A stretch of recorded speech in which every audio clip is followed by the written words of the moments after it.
Em São Paulo, o Ministério Público denunciou 3 envolvidos no assassinato do PM da Rota, Patrick Bastos Reis, no Guarujá. Roberta Russo está por aqui para trazer as atualizações. Diga, Rô. O trio foi denunciado por homicídio, também deve responder pela prática de tentativa de homicídio contra 3 outros agentes que estavam na direção dos disparos.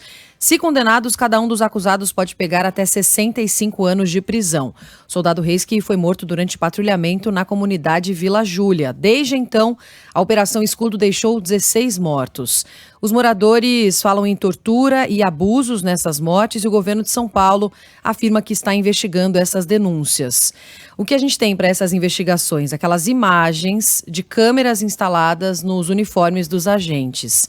O Ministério Público de São Paulo teve acesso a filmagens de 7 das 16 ações policiais com morte no Guarujá, de acordo com a Polícia Militar.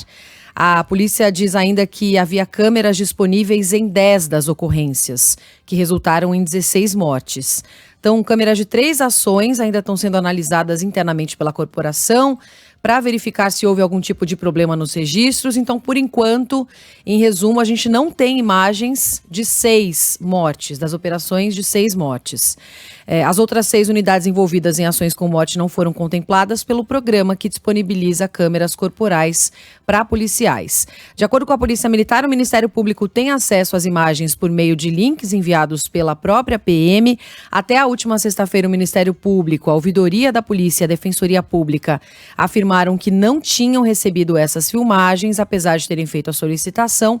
E ontem, portanto, o Ministério Público informou que começou a receber as imagens, não detalhou exatamente quais, e a gente aguarda ainda mais informações. Segundo a corporação, a análise inicial não teria constatado excessos na atuação dos policiais nessa operação, diferente do que afirmam os moradores. Aqui a fala do coronel Pedro Luiz de Souza Lopes, né, que representou numa coletiva a Secretaria de Segurança Pública, em que ele diz o seguinte, questionado sobre as câmeras. Uma 100%, outra não conseguiu filmar o episódio.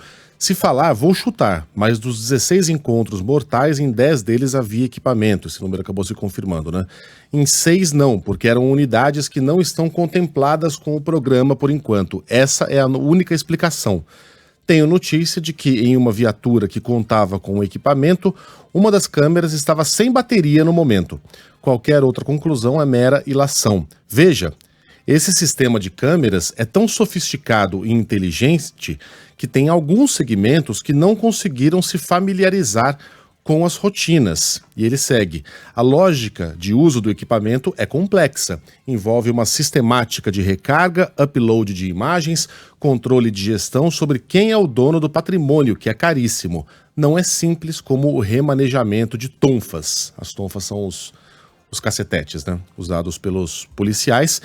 Mas, segundo o coronel, ou seja, o coronel já dá a pista aí de que, por uma série de razões, a gente não vai ter acesso a essas imagens, se é que elas existem. Mas diz ele que nada impede que no futuro isso possa ser revisto em outras operações, né? Não é uma questão fechada, afirmou o coronel.